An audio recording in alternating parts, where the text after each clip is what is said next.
आज़ादी तक हम जंग लड़ते रहेंगे और इंडिया को बताएंगे कि पाकिस्तान का बच्चा बच्चा इसकी खातिर लड़ेगा और अपने खून तक बहा देंगे। उनकी औकात ही नहीं है कि वो हमारे साथ लड़े। हम मुसलमान हैं, हमारा जज्बा ही नहीं है।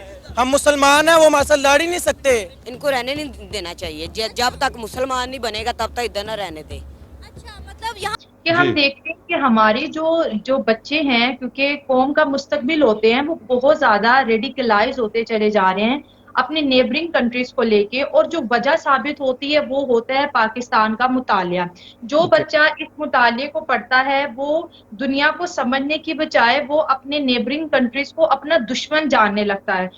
कि मैंने कंप्यूटर का जब कोर्स किया था तो मैंने इंडियन ऑथर्स की बुक स्टडी की थी। आप यकीन करें इतनी आसान इंग्लिश में लिखा हुआ है। मैंने बाकी किताबें जो पढ़ी इतनी मुश्किल इंग्लिश लिखी हुई थी, बड़ा समझने में मुश्किल होती थी। मैं एफएससी लेवल की बात कर रहा हूँ, जब उस वक्त मैंने सीखा था इसको। क्या नाम था उस बुक का, अगर आपको याद हो? माइक्रोसॉफ्ट का MS ऑफिस के हवाले से उसके ऊपर ही सारा लिखा हुआ था। इंडियन ऑथर था। आप यकीन करें कि मैंने उसको स्टडी किया है और मुझे किसी से पूछने की जरूरत नहीं पेश आई। थोड़ी बहुत गाइडलाइन ली है, उसको स्टडी किया, इम्प्लीमेंट किया प्रैक्टिकली और मैं सीख लिया। और ये आप एफएससी नहीं अंकल जी, मेरी एक मिनट मुझे मौका दे। वो हजरत उमर का कानून हम हमारा मुल्क इस्लामी नहीं है, मैं कहता हूँ। नहीं, इस्लामिक मुल्क है। निजाम साबित कर दे, चले जी साबित, चले एक मिनट साबित कर दे, इस्लामिक कर दे कागजों में। मेरे टीचर तो मेरे फेवरेट टीचर जो थे जिन्होंने मेरी बेस बनाई है वो वे क्रिश्चियन थे। अच्छा। और आप यकीन करें कि वो मुझे साथ बिठा के चाय पिलाते थे, मैं बड़ी बखुशी पीता था। मैंने एक कप वगैरह भी शेयर हो जाता। और आप यकीन करें कि वो बता रहे थे कि मैंने 7 मरतबा कुरान मजीद पढ़ा हुआ है आपका। किस चीज के लिए तैयार हैं? जहाद के लिए हम तैयार हैं। अगर हमें इजाजत मिली उधर जाने के लिए हम तैयार हैं। नारों से ये इम्पैक्ट पड़ता है, लेकिन हमें पता है कि नारों से कुछ नहीं होगा। इसका मसला जंगी है, हमें पता जंग होगी तो 4 जंगें भाई पहले भी हो गई हैं ना। टेबल टॉक मेरे ख्याल से सलाहुद्दीन यूबी फिर आएगा। ये बाइक जिस पे आप बैठे हैं, ये बाइक मैंने जो खबर देखी या मैंने थोड़ी रिसर्च की है, इंडिया में बंद हो चुकी हैं इस तरह की 70 वगैरह बाइक। यहाँ पाकिस्तान में आज इसकी क्या कीमत है? इसमें तकरीबन कम से कम 2 लाख रुपए कीमत है। 2 लाख रुपए की ये बाइक, और 2 लाख में उधर मेरे ख्याल से एक अच्छी जो है ना बेहतरीन स्पोर्ट्स बाइक या बेहतरीन आप सेल्फ स्टार्ट बाइक जो है वो 2 लाख में आपको 2 लाख से भी कम कीमत में। आप ईमानदारी से कहते हैं कि ये इस्लामी मुल्क है? हाँ, इसका जवाब दें कि यहाँ पे जो सिस्टम चल रहा है इस्लाम के मुताबिक चल रहा है? नहीं, सिर्फ नाम का ही है, बस सिर्फ नाम का ही है। हम यहूदियों के नमस्कार दोस्तों, स्वागत है आप सबका इंडी रिएक्शन टीवी में। दोस्तों, पाकिस्तान की पब्लिक आज अपना एक नया ही व्यू बता रही है, एक अलग ही पॉइंट ऑफ व्यू। पाकिस्तान में दरअसल हो क्या रहा है एजुकेशन को लेकर इस वीडियो में बताया जा रहा है, और पाकिस्तानी क्या सीखते हैं इंडिया से ये भी ज़रा देखिएगा वीडियो में।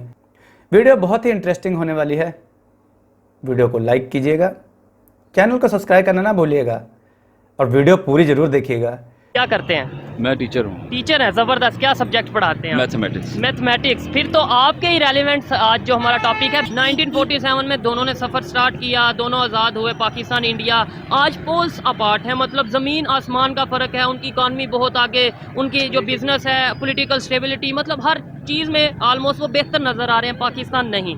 तो इसकी वजह आप क्या समझते हैं? इसकी वजह देखें जी, मल्टीपर्पज़ में है ये। मेजर एक दो मैं वही बताने लगा, कोई एक कुव्वत इसमें इन्वॉल्व नहीं है। इसमें बहुत सारी जो मेन हमारी जो पावर है, जिनके हाथ में सारा मुल्क का निज़ाम है, ये वो सब मिलकर ये सारा ये कर सकते हैं कुछ। अदरवाइज तो वो पावर्स वहाँ पे नहीं। आप जिन भी पावर्स की बात कर रहे हैं, किसी अदारे की लेट्स सपोज बात कर रहे हैं, एस्टेब्लिशमेंट की बात कर रहे हैं, एस्टेब्लिशमेंट भी वहाँ पे, अदारे भी वहाँ पे मौजूद हैं, तो वो क्यों नहीं उस तरीके से कोई ब्लेम करते जी हम इस वजह से नहीं आगे निकल रहे या इस वजह। मैं वही गुजारिश करना चाहूँगा कि हमारे जो इदारे हैं इनकी आपस में कोऑर्डिनेशन नहीं है। तो जो सबसे बेहतर चीज़ होती है वो कोऑर्डिनेशन होती है कि आप कोऑर्डिनेट करके इदारों को साथ लेके चलें, बैलेंस ऑफ पावर हो। जी बैलेंस ऑफ पावर हो, वो चीज़ नहीं है। तो अगर वो चीज़ बैलेंस ऑफ पावर हो जाए तो वो आपका मुल्क जो है इकोनॉमिकली जो है बड़ा बेहतर हो सकता है। ठीक हो। हम डेली बेस पे बहुत से लोगों से बात करते हैं, लेकिन इनसे बात करके एक अलग सी वाइब आ रही है, एक पॉजिटिव वाइब आ रही है। सर मुझे ये बताएं, आपसे मैं मजीद बात करना चाहूँगा, 1-2 मिनट की बात होती है, लेकिन आपकी जो गुफ्तगू सुन के मैं मजीद बात करना चाहूँगा। आप अपने स्टूडेंट्स को क्या पढ़ाते हैं, और टीचर इंडिया के हों या पाकिस्तान के हों, देखिए हम बात इंडिया की कर रहे हैं इसलिए हर चीज़ में थोड़ा सा हम वो लेके आ रहे हैं, वो उन्होंने क्या पढ़ाया कि आज उनका विजन क्लियर है, आज वो फोकस्ड हैं अपने वर्क को लेके, अपने काम को लेके। और हमारे यहाँ पे आज भी कंफ्यूजन चल रही है स्टूडेंट्स में, क्या पढ़ाते हैं आप अपने टीचर्स स्टूडेंट्स को? जी, मैं सबसे पहली बात तो ये करना चाहूँगा कि जो बड़ी मेन आज के दौर में जो ना वो बड़ी अहम चीज़ है, तमाम टीचर्स की आपके तवज्जो से मैं पैगाम देना चाहूँगा कि हमने सिर्फ सिलेबस पे फोकस किया हुआ है, जबकि तरबियत पे फोकस नहीं हमारा। हम ट्रेनिंग नहीं कर रहे बच्चों की, हम सिर्फ यही पढ़ा रहे हैं जी, हमारा सिलेबस पढ़ना है, बच्चों ने सिलेबस पढ़ना है, आपने जॉब करनी है और आपने जॉब भी नहीं मिलती। जी, वो बात का मैटर है। मैं जब बच्चा जो फ्रेश ज़हन में है, जिसकी हमने तरबियत करनी है, जिसको हमने हैंडल करना है, एक सही इंसान बना के हमने आगे भेजना है उसको एजुकेट करके, तो उसको ज़हन में हम ये बनाते हैं जी आपने जॉब करनी है, प्रोफेशनली उसको ज़हन में लाते हैं कि आपने प्रोफेशनली आपने जो है वो अर्न करना है। जबकि जो एक मेंटल लेवल बच्चे का एक बनाना होता है ना, जिसकी हम तरबियत कहते हैं, जिसमें आपका बहुत सी चीज़ें आ जाती हैं, हमारी इखलाकियत आ जाती है उसमें, हमारे अपना मुआशरे में उठना बैठना, सब दोस्तों से मिलना जुलना, डिसिप्लिन आ जाता है। लाइफ में डिसिप्लिन जो है ना वो इसी सूरत में आएगा जब हम इखलाकियात जो है ना उसको भी साथ लेकर चलेंगे। ये स्टूडेंट्स के लिए बड़ी ज़रूरी चीज़ है। सिलेबस के साथ साथ हमारी जो बच्चों की ट्रेनिंग है ना वो बहुत ज़रूरी है। ठीक है, एज ए टीचर स्टूडेंट्स को आप क्या कहते हैं, नेबर्स के साथ, नेबर कंट्रीज़ के साथ रिलेशन कैसे होने चाहिए, खासतौर पर इंडिया के साथ? इंडिया को लेके स्कूलों में क्या पढ़ाया जाता है, यूनिवर्सिटी कॉलेजेस में क्या पढ़ाया जाता है, क्या बताया जाता है बच्चों को? जी, मैं अपना इस हवाले से पॉलिटिकली जो मैटर्स हैं वो तो चले वो पाकिस्तान के जो चलते ही रहते हैं, लेकिन अगर हमारा गवर्नमेंट लेवल पे इंडिया के साथ अगर ताल्लुकात बेहतर किए जाएं तो उसमें हमारी बहुत सी टेंशन्स हैं वो ख़त्म हो जाएंगी। तो अब हमारे जो बच्चे हैं ये इनकी एजुकेशन बेहतर हो सकती है अगर ये कंपटीशन का माहौल पैदा किया जाए कि उनके जो टीचर्स हैं और हमारे टीचर्स माशाल्लाह बड़े काबिल हैं, तो डिफरेंस सिर्फ ये आ जाता है कि उनका जो बच्चों को स्टडी के हवाले से फैसिलिटाइज़ किया हुआ है ना वो ज़्यादा बेहतर मैटर उनका। उन्होंने अपने बच्चों को ज़्यादा अच्छे तरीके से एजुकेशन को जो है ना वो दे रहे हैं। हमारे यहाँ पे चंद मखसूस इंस्टीट्यूट्स हैं जहाँ पर वो जो ना एजुकेशन जो बेहतर तरीके से दी जा रही है। बाकी जो मामला तो उसमें एजुकेशन का लेवल हमारा बड़ा लो है। ठीक है, इंडिया के कंपैरिजन जी बिल्कुल। उनका इंग्लिश लैंग्वेज जो है वो जो है उसको बड़ा अच्छा फोकस किया हुआ है। IT में उनका बड़ा जी, IT में तो बड़ा अच्छा नाम है उनका।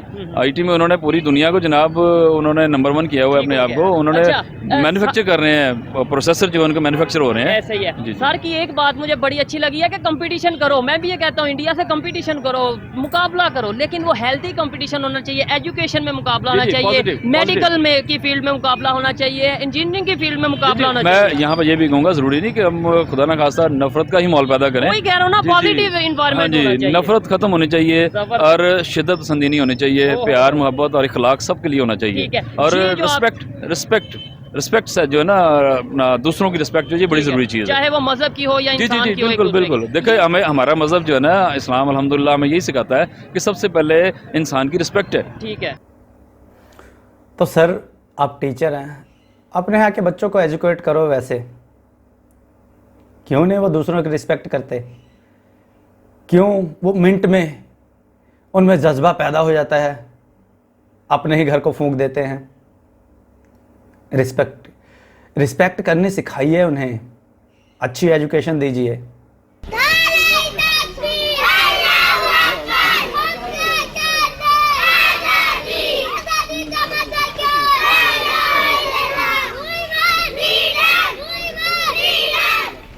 हम अपनी आज़ादी तक हम जंग लड़ते रहेंगे और इंडिया को बताएंगे कि पाकिस्तान का बच्चा इसकी खातिर लड़ेगा और अपने खून से बहा देंगे। उनकी औकात ही नहीं है कि वो हमारे साथ लड़े। हम मुसलमान हैं, हमारा जज्बा ही नहीं है। हम मुसलमान हैं, वो हमारे साथ लड़ ही नहीं सकते। इनको रहने नहीं देना चाहिए। जब तक मुसलमान नहीं बनेगा तब तक इधर न रहने दे। अच्छा, मतलब यहाँ के जो हिंदू हैं उनको इस्लाम कबूल करवाना चाहिए जी। और ये आपके दिमाग में किसने डाला? ये मामा ने। पाकिस्तान में जब मंदिर डिस्ट्रॉय होते हैं, क्या वो खबर आप लोग नहीं देखते? ऐसी खबर मैंने नहीं कभी देखी। बहरहाल वो दिखाते ही नहीं है। फेसबुक बिल्कुल नहीं दिखाते वो हमें। इंडिया का नाम सुनते ही हुसनैन, आपके दिमाग में सबसे पहली चीज क्या आती है? खौफ आता है। हल्का सा कोई भी काम होता है तो वो आगे से हमारे ऊपर बम गिरा देते हैं। आगे से पाकिस्तानी भी इतने अच्छे तो नहीं है लेकिन काफ़ी अच्छे हैं कि अभी तक कुछ कहा नहीं है, वरना फतह कर लेना था। उन्होंने कौन सा बम गिराया है हम पे? गिराया नहीं है, गिरा सकते हैं। अच्छा, गिराए जाने का डर है। हम बॉर्डर के साथ रहते कि हम देखते हैं कि हमारे जो बच्चे हैं, क्योंकि कौम का मुस्तकबिल होते हैं, वो बहुत ज्यादा रेडिकलाइज होते चले जा रहे हैं अपने नेबरिंग कंट्रीज को लेके, और जो वजह साबित होती है वो होता है पाकिस्तान का मुतालिया। जो बच्चा इस मुतालिए को पढ़ता है वो दुनिया को समझने की बजाय वो अपने नेबरिंग कंट्रीज को अपना दुश्मन जानने लगता है। और जब हमारे छोटे छोटे बच्चों से पूछा जाता है कि आप बड़े होके क्या बनोगे, वो कहता है मैं बड़े होके इंडिया को खत्म करूंगा।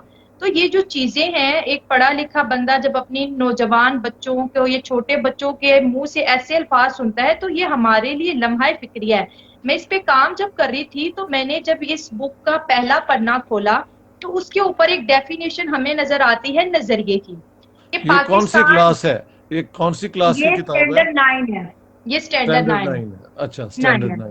अच्छा, अब बच्चों को ये पढ़ाया जा रहा है कि पाकिस्तान बनने का जो अव्वलीन मकसद था उसमें एक नजरिया शामिल था, और नजरिया उसको कहते हैं कि हिंदुस्तान में 2 कौमें आबाद है, एक हिंदू और मुसलमान, और दोनों कौमों के हीरोज जो हैं कहानियां मुख्तलिफ हैं और दोनों एक साथ नहीं रह सकती, और यही बुनियाद बनी पाकिस्तान बनने की। क्या कहेंगे आप इस पे? इस पे तो मेरी जिना अली किताब में बड़ी तवील मैंने बहस की है कि अगर ये वाकई ये होता तो फिर एक मुसलमान इंडिया के ना रहता, हमको उन सबको पाकिस्तान में ले आना चाहिए था। फिर तो होता ना complete exchange of population Hindu Muslim बुनियाद पे। ऐसे तो नहीं हुआ, बल्कि हमने जितने मुसलमान इंडिया में छोड़ दिए, अगर हिंदुस्तान की हुकूमत उनको उस जमाने में धकेल के तो पाकिस्तान में भेज देती तो पाकिस्तान बनने से पहले ही कोलैप्स कर जाता। क्योंकि तो नॉन मुस्लिम मुस्लिम वाला भी सर, मजहब हमें किसी भी मामले में ना शिद्दत पसंदी सिखाता है ना नफरत सिखाता है, ये प्यार और मोहब्बत है। ठीक है, लेकिन हम अपने मतलब पे जो हमारा मतलब होता है उस तरह का हम मजहब बना लेते हैं। यही मैं दोबारा बात करना चाहूँगा, यही ट्रेनिंग है जो बच्चों को देनी है शुरू से, स्कूल लेवल से ही, कि आपके ज़हनों में नफरत वाला आंसर नहीं होना चाहिए, आपके ज़हन में शिद्दत पसंदी नहीं होनी चाहिए। इस्लाम एक ऐसा मजहब है जो सबको बर्दाश्त करता है। ठीक है, लेकिन आज के दौर में इस्लामोफोबिया की अगर बात हो रही है तो वो हमारी हरकतों की वजह से हो रही है। उसमें सबसे पहला लफ्ज़ मैं बोलूँगा, शिद्दत नहीं होनी चाहिए। बिल्कुल। जिसने कलमा पढ़ा ला इलाहा इल्लल्लाह मुहम्मद रसूलुल्लाह, वो इज्जत के काबिल है। बस जिसने नहीं पढ़ा उसको अपनी खलाकियत दिखा के उसको कलमे की तरफ लेके आए, ये चीज़ है। हम यहाँ पर आप सल्लल्लाहु अलैहि वसल्लम ने जो यहूदी थे उनको मस्जिद में बिठाया, खाना खिलाया, प्यार दिया, इखलाक दिया, और वो राग़िब हुए। हम जो है ना क्रिश्चियन के साथ खाना खाते हैं, हिंदुओं जो सिंध में हिंदू कम्युनिटी है उनके साथ क्या हमारा बिहेव होता है, वो बर्तन जो से हम अलग-अलग वो करते हैं। शोएब भाई, एक बात सिर्फ कहना चाहूँगा कि आप कह रहे हैं नफ़रत ख़त्म करें, टीचरों को कह रहे हैं, नफ़रत कैसे ख़त्म होगी जब तक आप अपने स्कूलों में से वो सिलेबस नहीं ख़त्म करेंगे, हिंदू हेट्रेड का सिलेबस हटाएंगे नहीं, हिंदुओं के खिलाफ बच्चों के मन में जहर घोलना बंद नहीं करेंगे, तब तक तो नफ़रत नहीं ख़त्म होगी। सर, आप अच्छी बात कर रहे हैं, पर यह नफ़रत जब तक आप बच्चों के जहन में वो घोलते रहेंगे दूसरों के खिलाफ जहर, खासकर एक कम्युनिटी हिंदुओं के खिलाफ जो हेट्रेड पढ़ाते हैं, वो हटेगी तब जाके कहीं नफ़रत घटेगी। ये काम अदारों का नहीं है जो आप कह रहे हैं कि हम जाते रहे या हमारी जमात तंजीम जाती रही। अगर हम जैसे लोगों को अदारों में लाया जाएगा ना, I am a bachelor in mathematics, ठीक है ना, अगर हमें लाया जाएगा अदारों में, हम अदारों को चेंज करेंगे, ठीक है ना। हम पहली बात है वसूल पसंद नहीं है, ठीक है ना। अंग्रेज क्यों कामयाब है, वसूल पसंद है, तो हम वसूल पसंद नहीं है। आपने ऐसे तो नहीं आ जाना कि मुझे उससे नहीं, कश्मीर से मोहब्बत है, अदारे में आ जाएगा। आपने तो टेस्ट पास करना है, आर्मी का टेस्ट पास करें, जी करना है। लेकिन नारों से ये होगा कि उनको पता होगा कि हम तैयार हैं, हम अगर हमें इजाजत मिलती है उधर जाने के लिए हम फिर तैयार हैं जी, जहाद के लिए हम तैयार हैं। किस चीज के लिए तैयार हैं? जहाद के लिए हम तैयार हैं। अगर हमें इजाजत मिलती है उधर जाने के लिए हम तैयार हैं। नारों से ये इम्पैक्ट पड़ता है, लेकिन हमें पता है कि नारों से कुछ नहीं होगा, इसका मसला जंगी है, हमें पता है जंग होगी तो 4 जंगें भाई पहले भी हो गई हैं ना, टेबल टॉक मेरे ख्याल से सलाहुद्दीन यूपी फिर आएगा तो फिर काम बनेगा, ठीक है ना।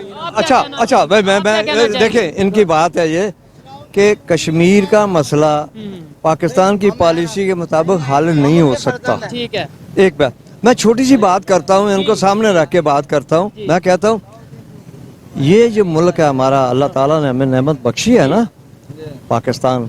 पाकिस्तान का मतलब क्या? ला इलाहा इल्लल्लाह। ठीक बात है, आप ईमानदारी से कहते हैं कि ये इस्लामी मुल्क है। हाँ, इसका जवाब दें। इसका जवाब दें कि यहाँ पे जो सिस्टम चल रहा है इस्लाम के मुताबिक चल रहा है? नहीं, सिर्फ नाम का ही है, बस सिर्फ नाम का ही है। हम यहूदियों की मसलत हैं।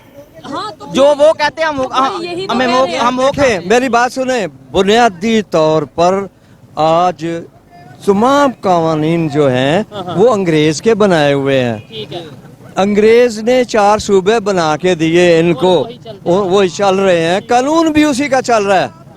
और ये अदारे कहाँ हैं? मेरा आपसे एक सवाल है कि जो हजरत उमर फारूक ने कानून बनाए थे वो आपको याद है? वो उन पे अमल करके आप मुझसे बड़े हैं, ठीक है ना? वो हम क्यों नहीं अमल कर? यार पीछे क्यों चले जाते हैं? नहीं अंकल जी, मेरी 1 मिनट मुझे मौका दे। वो हजरत उमर का कानून हम हमारा मुल्क इस्लामी नहीं है, मैं कहता हूँ। मेन मुद्दा तो आ जाता है वहीं पे ना, कि आपके यहाँ जो पढ़ाया जाता है, आपके किताबों में जो है, आपके यहाँ जो सिलेबस है, जो बच्चों को किताबें पढ़ाई जाती हैं, मैं नहीं कह रहा, मैं आपके सामने फैक्ट रखूँगा, देखिएगा। आपके न्यूज़पेपर बताते हैं, आपकी पब्लिक बताती है कि आप जो पढ़ाते हो सिर्फ हिंदू हेट्रेड पढ़ाते हो। बचपन से ही जब बच्चों के मन में जहर घोलोगे तो बच्चे कहाँ तरक्की करेंगे? खाली कैमरे पे बड़ी बड़ी बातें कर देने से कुछ नहीं होता, उसे इम्प्लीमेंट भी करना होगा। पाकिस्तान में लगभग सभी का माइंडसेट एक ही है, सिर्फ धर्म के नाम पर उनसे नारे लगवा लो। बिल्कुल हर चीज़ में धर्म ले आते हैं पाकिस्तानी। अगर आपको पाकिस्तान को ठीक करना है ना, तो अपने एजुकेशन सिस्टम को पहले सही करिए। जो वहाँ उसमें नफ़रत पढ़ाई जाती है ना, उसे हटाइए। क्यों नहीं बताते कि आपके किताबों में क्या पढ़ाया जाता है? बताना चाहिए ना, तभी तो पता लगेगा क्यों नफरत करते हैं वहाँ के बच्चे हिंदुस्तानियों से, इंडिया से। देखिए दोस्तों, 100 की सीधी एक बात, पाकिस्तान कभी नहीं सुधर सकता। ये अपना एजुकेशन सिस्टम सही नहीं करेंगे तो पाकिस्तानी जो स्टूडेंट है, जो बच्चे हैं, जो उनकी नई जनरेशन है, वो क्या सीखेंगे? जब तक उनके सिलेबस में हेट्रेड पढ़ाया जाएगा तो वो हेट ही करेंगे ना लोगों से। दूसरे धर्म के लोगों को ये नफ़रत की निगाह से ही देखते हैं। काफिर, यहूदी, यही तो इन्हें पढ़ाया जाता है। काफिरों को मार दो, 72 हुरें मिलेंगी, यहूदियों को मार दो। लेकिन मैं बार बार यही कहता हूँ, ये काफिरों और यहूदियों को सबको मारने की बात करते हैं, जिहाद करने की बात करते हैं। ये अपने एजुकेशन सिस्टम को सही करने की बजाय उसमें और जहर भरते जा रहे हैं, बल्कि सिलेबस को, नफ़रत वाले सिलेबस को, हेट्रेड को और बढ़ा रहे हैं। फिर कहते हैं कि पाकिस्तानियों को शिद्दत पसंदी छोड़ देनी चाहिए। पाकिस्तानी जिहाद, पाकिस्तानी हर चीज़ में, जितने भी पाकिस्तानी हैं दोस्तों, हर चीज़ में सिर्फ और सिर्फ अपना धर्म ले आते हैं। जहाँ इन्हें कोई बात नहीं सोचती ना, जहाँ ये फैक्चुअली बात नहीं कर पाते, धर्म अपना ले आएंगे बीच में। कलमे के नाम से बना है, इस्लामिक मुल्क है। जब तुम्हारा मुल्क कलमे के नाम से बना है तो भीख क्यों मांगते हो? वो भी काफिरों से, वो भी यहूदियों से। तब तो नहीं कहते कि ये पैसे काफिरों के हैं, यहूदियों के। तब तो कटोरा लेके खड़े हो जाते हो, ना। पाकिस्तानियों ने अपने हिसाब से धर्म को बनाया हुआ है। हर पाकिस्तानी का अपना अलग धर्म है। ये मेहनत करके खुश नहीं है, हाथ पैर चलो चलाएं, बैठ के खाना है इन्हें बस। मुल्क डूब रहा है, सबको अपनी रिस्पॉन्सिबिलिटी समझनी चाहिए। बस इतना कह देने से पाकिस्तान तरक्की नहीं करने लग जाएगा। पाकिस्तान की गवर्नमेंट को चाहिए, पाकिस्तान में पहली बात तो गवर्नमेंट निस्थाई है, जिससे पाकिस्तान तरक्की करे। जब वहाँ के ऊपर के लेवल पे ही जो पाकिस्तान में भ्रष्टाचार पूरा कूट के भरा हुआ है, पाकिस्तानी खुद एक दूसरे का गला काट रहे हैं, तो दूसरे पर क्यों ब्लेम कर रहे हैं? दूसरा पर क्यों ब्लेम कर रहे हो? तुम्हारे खुद के लोग तुम्हें ठग रहे हैं, तुम्हारे खुद के लोग तुम्हें तरक्की नहीं करने देते। कोई भी कंपनी आती है क्यों छोड़ के भाग जाती है पाकिस्तान? क्योंकि तुम्हारे वहां उनको सिक्योरिटी नहीं दी जाती, वो अपने आप को वहां सिक्योर नहीं फील करते। इसीलिए दोस्तों पाकिस्तानियों की बात पे मुझे विश्वास नहीं, क्योंकि पाकिस्तानी यू टर्न लेते हैं मिनट में।